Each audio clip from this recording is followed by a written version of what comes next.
Welcome to our presentation about adjectives. The problem is when we talk about adjectives, we also have to talk about nouns because nouns have all the power of our sentences. Let's take a look at some examples with a quick little brain warm-up. Can you label each noun, article, and adjective? Well, let's start off with the nouns.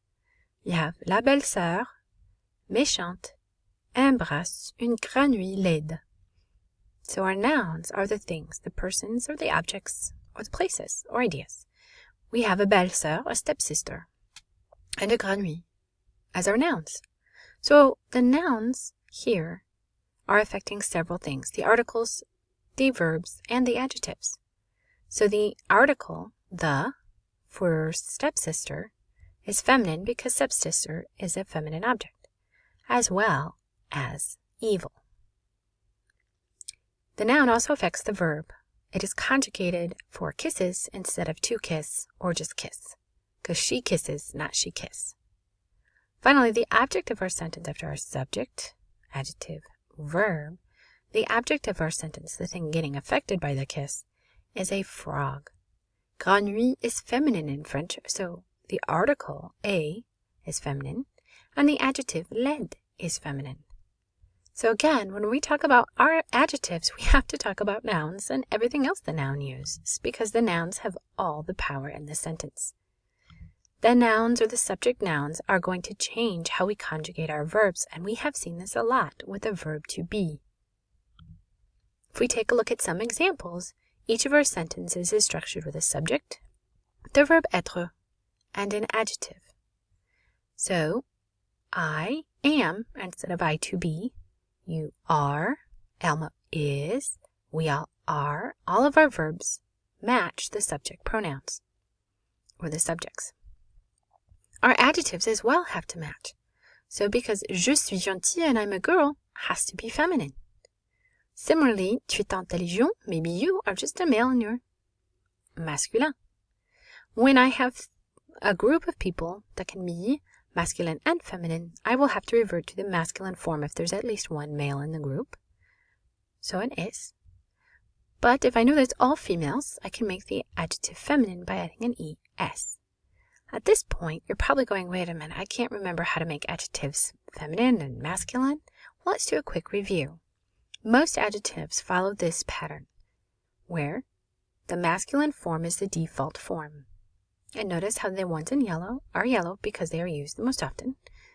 The feminine forms add es, the masculine plural will add s, and the feminine plural will add es. Notice again, this is the most common form. If it already ends in an e, we do not have to add an extra e, unless that e has an accent, and thus it follows the first pattern. Adjectives that end in if will still keep a fricative sound, like f and v are both fricative. We'll just replace the f with a v only in the feminine forms. The er ending will like to keep that strong e sound, even though there's an e on the end, so we are going to add that. This is similar to cher, étranger, entière, léger, premier, dernière, so it's pretty common. Other adjective agreements are if it ends in et. Again, we want to keep that nice sound, but we also want to keep the o sound. So we'll add an accent to keep that sound. And in x is very common. Things like amoureux, courageux, dangereux, ennuyeux, heureux, merveilleux, orageux, paresseux, sérieux. And those often end in eux, but things like heureux end in an x, and will also just keep the x in the masculine form. Other adjectives that are similar end in eur, where the r then gets replaced with an se. Things that end in an, en, or on will add an extra n in the feminine forms. That would be similar to mignon, which is cute, paysan, européen, and italien, things of that nature. Things that end in el will add a double l. IEL is very similar. But then there are lots of completely irregular adjectives where you have to remember. So now that we have seen adjectives used in sentences with the verb être, let's take a look at some examples without the verb être. Remember that one from the beginning? La belle-sœur méchante embrasse une grenouille laide. Here, we do not have the subject, then être, and then an adjective. We have the subject, adjective, and then a verb. Let's take a look at another example. La femme blanche est affamée, veut manger une pomme rouge. La sorcière flétrie donne à elle une pomme empoisonnée.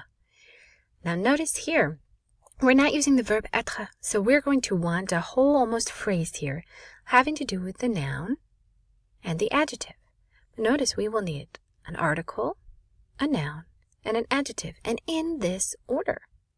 So let's see if we can try putting some of these together ourselves. And notice, every normal noun needs an article. Okay, so this is a cute little example. Every time I see someone type LMAO, I imagine a French cat, le miaou. Because again, every normal noun needs an article. Now, do you remember what these are? We have le, la, et l'apostrophe, and les for the. So this is something we've already talked about. Oh yeah, the dog. Now, indefinite articles are some. They're things that we haven't mentioned before. Un, une, and des, some. There are a few cases where we won't need the article, and we've seen this a little bit probably with possessive adjectives. So again, we'll either need an article or something that replaces the article, then the noun, then the adjective. Let's take a look at those possessive adjectives that can replace the article. So we could say my house, my computer, or my homework instead of the house. You definitely don't want to say my house. There are a few other adjectives that I have listed on this pages of high-frequency words that will also replace the article because they talk about the number, like some friends, or like father, like son, or other questions, or demonstrative adjectives which take the place saying, this computer, or each time, or not a single chance. Aucune, chaque, cette, autre, tel, et quelqu'un, they can definitely take those place just like the possessive adjectives. Okay? So let's try using an example with an article, a noun, and an adjective, where the article might get replaced. I can say the broken computer, l'ordinateur cassé, cassé being broken. Or I could say cet ordinateur cassé, this broken computer, or maybe my broken computer, mon ordinateur cassé. Notice we have an article, something that takes the place of the article, the noun, and then the adjective. However, there are a few adjectives out of a lot of adjectives that will go before the noun, and we're going to show these before we show a list of how many there are that do not go before the noun. There are a few ways to remember which adjectives will go before the noun, and your book gives you one. It's in an acronym called BANGS, which stands for beauty, age, numbers, goodness, and size. This isn't an acronym, so it's not exactly a rule. It's just a helpful memory device.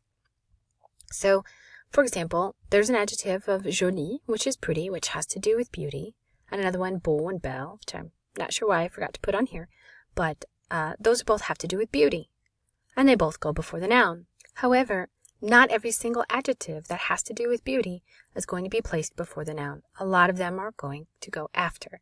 What this is trying to do is say, hey, there's these two adjectives, jolie and beau, which are going to go before, and there's two that have to do with beauty. Let's try to remember just those. Same thing with age and goodness and size. There might be a lot of adjectives that talk about age or goodness and size, but only these few are going to be placed before the noun.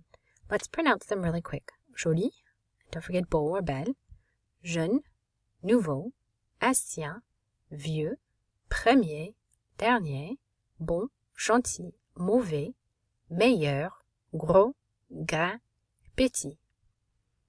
Now I want you to take a look at this. Ancien has several meanings. And one of the reasons why it has several meanings is because oftentimes when an adjective is placed before the noun, it takes on an abstract meaning. That abstract meaning is going to be different than its concrete meaning. So ancien can mean former or old or antique.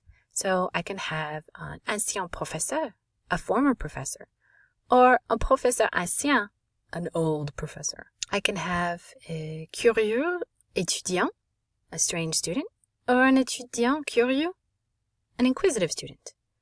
I can have a grand homme, a great man, or un homme grand, a tall man. So again, there's a list of adjectives that's pretty short. And to help you remember those, we have bangs. There are a few that can be placed before, but then they take on a completely different meaning. And since those are not used as great or as often, I recommend not having to memorize those. In fact, because there are so many adjectives, there are thousands of adjectives that go after the noun. There's less than 4% of the adjectives that can be placed before the noun. So what I recommend doing is just trying to remember the few that can be placed before, the bangs, and then place everything else after. Because look, this is just my compilation of high-frequency adjectives, about 182 adjectives that are used very commonly. And of that 182, only 40 are placed before. And as we know, when something used often, it becomes irregular, like the verb être and avoir, because they are used the most. So when something's used the most, it becomes warped and changed over time. So of course, a great percentage of the high-frequency adjectives can be placed before the noun, as well as their agreement can be a little irregular, like beau and belle. So let's take a look at these vast amount of words, and there's just 15 on each page. Just tons of wonderful, useful, high-frequency adjectives that a lot are cognates, so it's pretty easy to recall them. I've placed them all on a list on Quizlet, and I'm going to try to attach a copy of the handout, of the digital copy, so that if you want to just print it out, you can as well. So again, about 182 of these high-frequency words are adjectives, but 142 will go after the noun. And of those, 6 of these are possessives. 18 can go before or after, so might as well place them after, just in case, which leaves us only 16 to remember that will almost always go in front of the noun.